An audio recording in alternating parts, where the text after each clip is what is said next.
इतिहासातली मोठी होती अशा क्रांतिवीरांचं आज मोठं संग्रहालय झालं.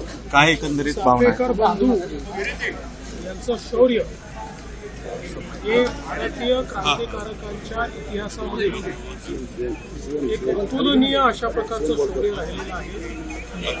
ज्या प्रकारे भारतीयांवर अन्याय करणाऱ्या ब्रँडला त्यांनी यमसदनी पाठवलं आणि अतिशय निर्धाराने फासावर गेले, पण मातृभूमीची सेवा सोडली नाही. अशा चापेकर बंधूंचं स्मारक होणं हे अतिशय महत्त्वाची गोष्ट आहे आणि अतिशय सुंदर त्यांच्या जीवनातला एक एक प्रसंग जिवंत करणारं स्मारक तयार झालेलं आहे. मला असं वाटतं की प्रत्येक शालेय विद्यार्थ्याने ते स्मारक बघितलंच पाहिजे, कारण यातनं खूप मोठी प्रेरणा मिळणार आहे. केवळ त्या ठिकाणी त्यांनी रँडचा वध केला इतक्यापुरते मर्यादित नाही, तर या स्मारकामध्ये त्यांच्या एकूण कुटुंबामध्ये जे प्रगतिशील विचार होते तेही आपल्याला पाहायला मिळणार आहेत.